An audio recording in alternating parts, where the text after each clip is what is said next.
Well, I guess we got a taste from Netflix and from ABC and from all of these networks of what they think is comedy this weekend based on this Michelle Wolf. And for those of you that think I'm beating a dead horse because everybody's reacting to it, the truth of the matter is that no, the fact of the matter is the fact is that comedy is in danger of becoming stale and idiotic and basically dominated by political agendas. There's certain people, yeah, last night or whenever was it last night that the White House Correspondents' Dinner happened? Well, the fact is that this thing was promoted and it was propagated because there are certain networks and certain producers that have already put the wheels into play and they've already got the car off of the assembly line and ready to roll out, and that car is called Michelle Wolf, and they've decided, with their eternal wisdom, that this woman, this comedian, is the face of the next year of comedy or however long. They've decided, well, we found somebody who properly expresses the image that we want to put out that's acceptable for audiences around the United States. It's the same thing that they used to do in the 40s and the 50s when they had the comic code. They would say, oh, this comic, this comic strip, the dude has too big of a bulge in his pants, or the woman has her boobs are too big, or they'd say something like this character is a little too much of a communist, or this character is one of those race mixing weirdos or something. They would censor these things. So in this case, it's just a different type of censorship. It's censorship. Back in the day, they would promote. Some people talk about Operation Mockingbird. I don't really go that far into who does the issue from the top or the bottom, because honestly, my streams are long enough, but you know where to look for them. So the issue here is that they found somebody who is of the template of the cookie cutter variety that they love to promote. Very abrasive, raunchy, but still a quote unquote progressive, and that's who Michelle Wolf is. And that's who we're going to be hearing for about a month, until people kind of realize that nobody cares. There's basically so many people out there already. How many people do they have right now that are basically either late night or their current events comedy or whatever? Let's count them up. There's Jimmy Kimmel.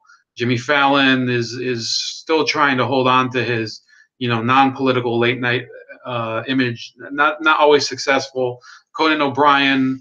Then you have what's the guy's name? James Corden, who's on very late at night. Then there would be, there's plenty of people in that segment, the traditional late night. Then you have the so-called news commentary comedy. You have Trevor Noah of The Daily Show. You have Jordan Klepper. You have Jim Jeffries. Who else? Samantha Bee. I'm getting tired already. There's John Oliver. I almost said James Oliver, but that's James. That would be Jamie Oliver, the chef. You have a lot of these people. I probably missed a couple, and if I miss them, then it's just it's a sign that how many do we need? How many people do we need doing the same sketch comedy or commentary, where you would talk about the news in a sort of satirical way? When I was growing up, we had the Weekend Update with Colin Quinn. Before him, there was Norm Macdonald. I remember Kevin Nealon, but they never had more than a couple people doing it at the same time. They always had a person on Saturday Night Live who would do it every week, and it was good enough, and it was usually very good. In fact, Colin Quinn and Norm Macdonald, I remember, were great. Jimmy Fallon and Tina Fey, they did a good job too. I'd say they weren't as funny as Norm Macdonald and Colin Quinn, but at a certain point, they had the Daily Show, which is all sketch comedy, news, news commentary, and he actually succeeded Craig Kilborn. And then they had Stephen Colbert, who was actually parodying the pundit. So that's beyond that. Beyond comedy news, there was also comedy punditry. So those two were the pioneers of this genre. And what we're in today is the way that this genre is really dying and eating itself alive, because they just keep. It's the same as with reality TV. They kept pumping out, American Idol copycats. They kept pumping out Survivor copycats. Some of these some of these other game shows. There was Big Brother. At a certain point, people were like, well, this has gotten stale. Scripted drama on TV made a comeback, with Breaking Bad, Sopranos, stuff like that. And eventually reality TV sort of, I guess there's still a few shows left, but it's no longer in any way as close to being as big of a success as it used to be. But now this sketch comedy or news commentary comedy, I should be more consistent, is it really has more. It's beyond jump the shark. How many of these people do you really need, and how many of them can have the exact same message? And is there room for anyone else? And are there enough viewers to sustain all of them? Will they eventually have to start paying people to view them, or creating these sock viewers or something? That's going to be the next thing I think people are going to discover. I don't have any proof yet, but that would be an idea. Once you saturate the TV audience, do you start creating a fake TV audience in order to bump up your numbers? And with her going to Netflix and starting this show, which by the way is you can find it. I have from Refinery 29 and from, let me see here. And by the way, I did do archive links, so you don't have to feed them clickbait. You don't have to feed them clicks, because I gave you archive links. They here Engadget says Netflix offers a first look at Michelle Wolf's weekly talk show, which starts on May 27th. Well, how many talk shows do you need? She calls it The Break, and it says here The Break represents a step up in Netflix's renewed talk show push, which began in earnest with David Letterman's series and will include shows from the likes of Norm Macdonald, who I still think is great, and Hassan Minhaj, coincidentally, another Correspondence Dinner alumni.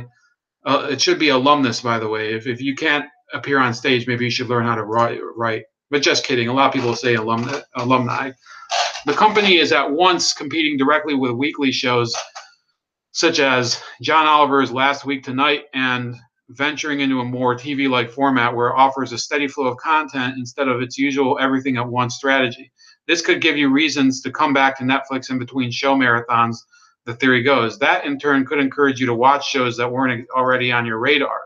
So the question will be, will people forgive her, those people that were put off by her last night? And I'd say some people were outright offended, which taking offense in this case, I think maybe she said some things that were out of line. I think if in my opinion she just wasn't, she didn't seem apparently that funny to me. I'm not going to say that I was offended, but it looked like a lot of people took what she said in bad taste, and also that she said it at an inopportune moment, and she poisoned the atmosphere of the White House Correspondents' Dinner. And the point that I would make is that in the past, people who had appeared at the White House Correspondents' Dinner and were too acidic in their criticism of the president, such as Norm Macdonald, were forever banned from it, or even were kind of they were thrown into the exile, so to speak. They were almost banned from appearing on I think in one case, Norm Macdonald, after a while, he was actually thrown off of Saturday Night Live because he was a little too edgy with his comedy with regards to Bill Clinton and Hillary Clinton. So they did, and this is under dispute. Lorne Michaels would probably say, "Oh, it's not the truth." Lorne Michaels has also been criticized for not attacking Harvey Weinstein enough at the time. Well, Michelle Wolf has ignited such a backlash. By the way, I actually include, you know, 2 reviews by people who they said, "Oh, if you like Michelle Wolf at the White House Correspondents' Dinner, you're going to love her in this new show." And Refinery 29, it's just as much of a ass licking as anywhere else. And I look, there weren't that many people who had actually read it at the time, but it was it was released fairly recently. And she says, I want to do a joke forward show, and that's how I pitched it. I try to do the same thing with my stand-up, where it's like, I don't like anybody. I'm going to make fun of every single person. Wolf explained in an interview with the Hollywood Reporter earlier this month. It's a South Park way where if you offend everyone, you offend no one. According to the show's press release, Wolf says we can expect the types of jokes my former bosses would tell me we couldn't do on TV.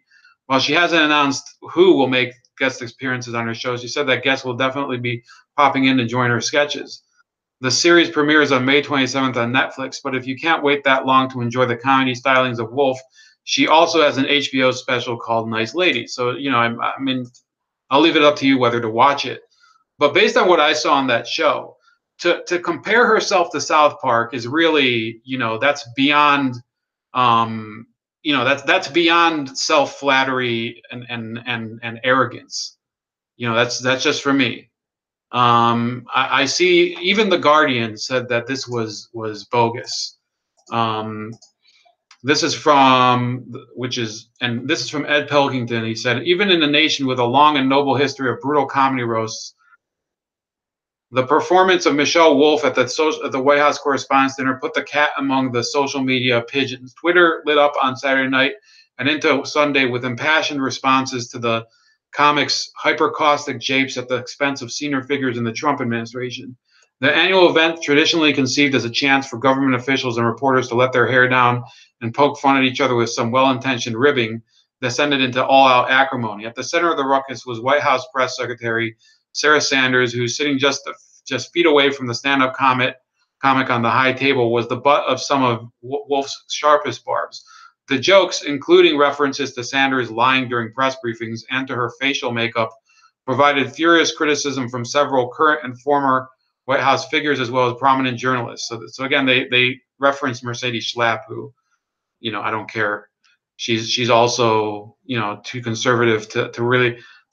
I mean, of course, conservatives are not going to like it. But here's Andrea Mitchell of NBC News called for an apology for Wolf's speech, which she said was the worst since Don Imus embarrassed the Clintons by making reference to Bill Clinton's extramarital affairs in an after-dinner address in 1996. Well, the fact is, like it or not, Don Imus talked about something that was true, and people were hiding it for years. And I don't see why Don Imus should have ever apologized for that, if he did.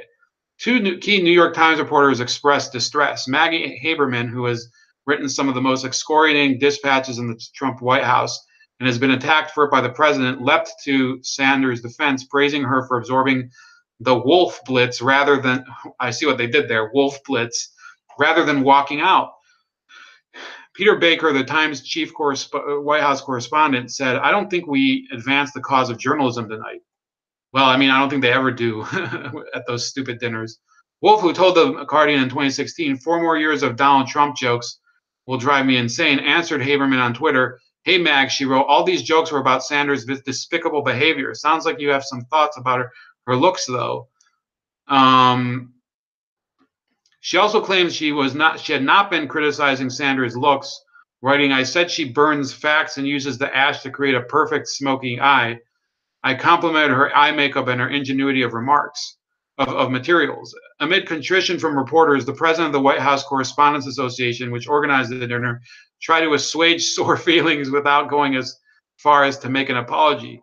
Margaret Talev, senior White House correspondent for Bloomberg, told CNN's reliable sources she regretted that the 15 minutes of Wolf's speech are now defining 4 hours of what was a really wonderful unifying night. I don't think anybody will believe that. And I don't want the cause of unity to be undercut. What cause of unity? Unity between who? What's the point here? Piling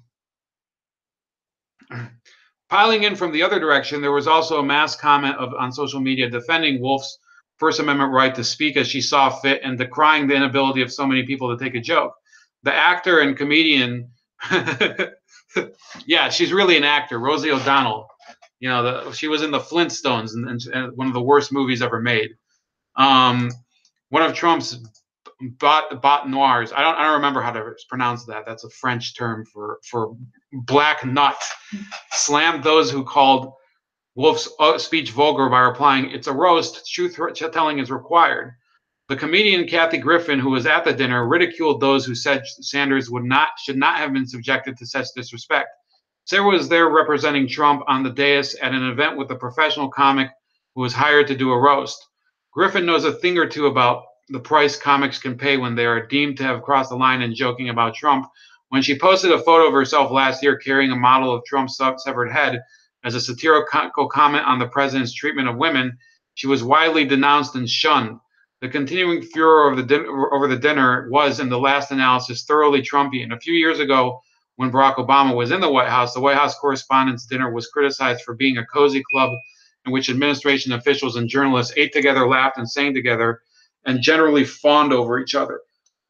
How times have changed. And in fact, I mean, you know, the Guardian, which, you know, I brought it, it's a source I think that I can at least, you know, you can use, and I don't have to look at them for being biased in favor of Clinton or of Trump. Sorry, but you know, let me see how their audience reacted, how their viewing audience reacted to this, if I can. Let's see here. Where's their comment section? Does the Guardian stop letting people comment on their media? Jeez. Wow. So in any case, leaving aside that, the fact of the matter is that this is a person, if you watch the routine, let me see if you can even hear this.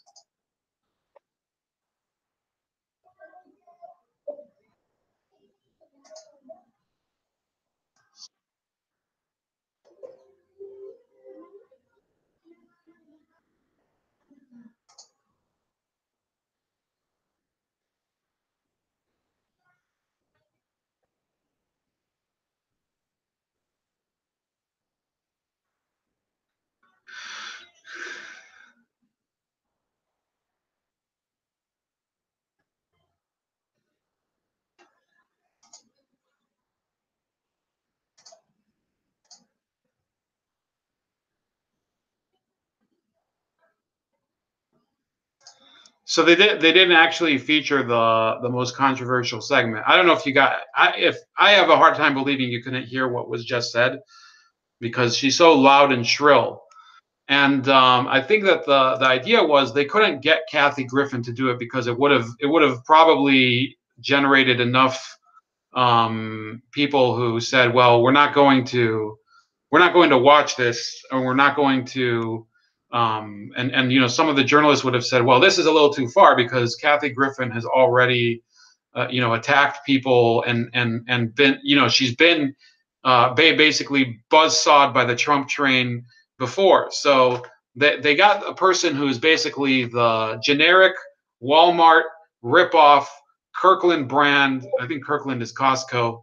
Kathy Griffin, same idea, abrasive, annoying, shrill-voiced female comedian. And they said, you know what, it's your turn, Michelle. You give it a shot. And boy, are they probably regretting that now. It was a horrible decision, and they're going to have to live with it for several years, in my opinion. The White House Correspondents' Dinner next year is going to be last year wasn't that good either with Hassan Minhaj. I don't think anybody is anybody a big Hassan Minhaj fan out there. I don't see where he's made a huge impact since then. You know, with all due respect, I mean, where do you see him? Who are the top comedians of our era? Not Hassan Minhaj. And I'll give you, you know, a promise.